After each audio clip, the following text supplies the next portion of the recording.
Di tengah permasalahan yang ada ini, permasalahan yang terbaru yang tadi Papua dan juga Papua Pegunungan begitu ya. Ya, mungkin yang masih menjadi degup jantung juga kita itu. Nah, kalau begitu Pak, karena ada degup jantung di sini semua, apa yang harus dilakukan begitu? Apakah kalau misalnya nih Pak, terkendala juga Zoom karena tadi ada alasan pengamanan dan lain sebagainya, berarti kan sebenarnya pihak-pihak dari KPU daerah Papua dan juga Papua Pegunungan sudah berusaha untuk ke Jakarta, tapi ada masalah pengamanan begitu ya.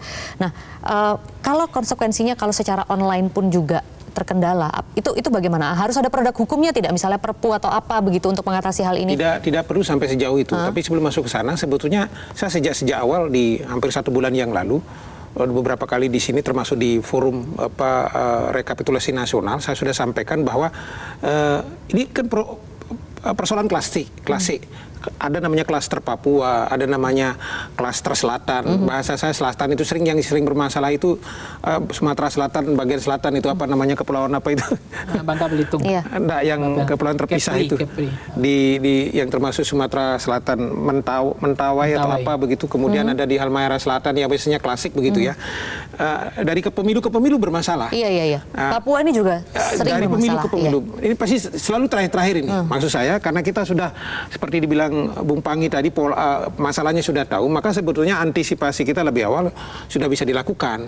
Tidak cukup hanya sekedar ngontrol dari Jakarta. Saya membayangkan bahwa ada tim sekretariat jenderal paling tidak, kalau komisioner tidak bisa karena sibuk di Jakarta toh untuk pleno, begitu yang nongkrongi di Papua, yang mengendalikan situasi di situ, sehingga kemudian bisa diupdate hari per hari. Bagaimana situasi di Tolikara, bagaimana situasi di Yahukimo, bagaimana situasi Papua Pegunungan dan seterusnya. Itu tidak bisa dilakukan saat ini tuh Pak? Saya tidak tahu apakah saran saya misalnya dipakai atau tidak.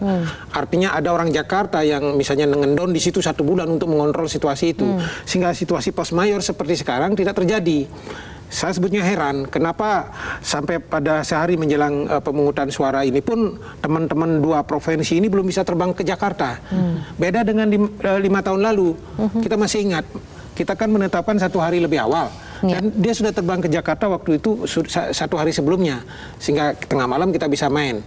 Kalau sekarang ini hari malam ini mereka belum terbang, berarti kan lebih mundur daripada 5 tahun yang lalu. Karena ini malam sebetulnya kalau 5 tahun yang lalu semuanya sudah ada di Jakarta.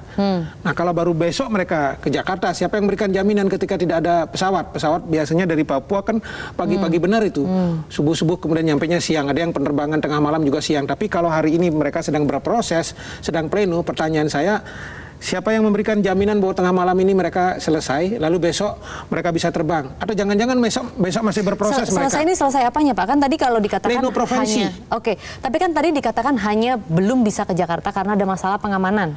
Nah, anggapan kita apakah memang belum selesai atau bagaimana ini? Nah, makanya pengamanan dari Papua Pegunungan, kalau Papua Pegunungan itu di atas, dibawa ketarik ke Jayapura, artinya karena problem keamanan, pleno provinsinya dipindahkan ke Jayapura, dilakukan pleno.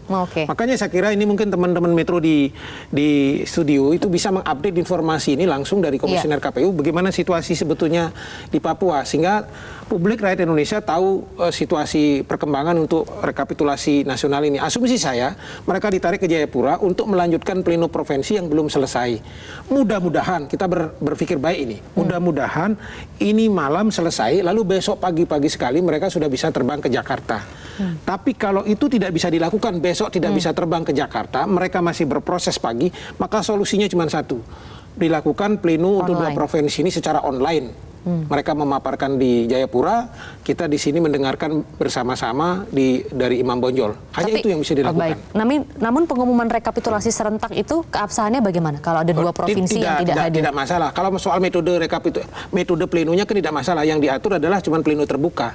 Metodenya seperti apa tidak pernah diatur. Tidak pernah dinyatakan kalau plenonya online kemudian dinyatakan tidak sah. Sama dengan KPU, saya percaya kawan-kawan ini sudah sering menggunakan metode online untuk rapat-rapat pengambilan keputusan. Yang satu ada di luar negeri, yang satu ada ini. Pasti mereka sering berkumpul di layar laptopnya masing-masing untuk pengambilan keputusan dalam bentuk pleno metode online. Saya kira tidak ada masalah. Jelajahi cara baru mendapatkan informasi. Download Metro TV Extend sekarang.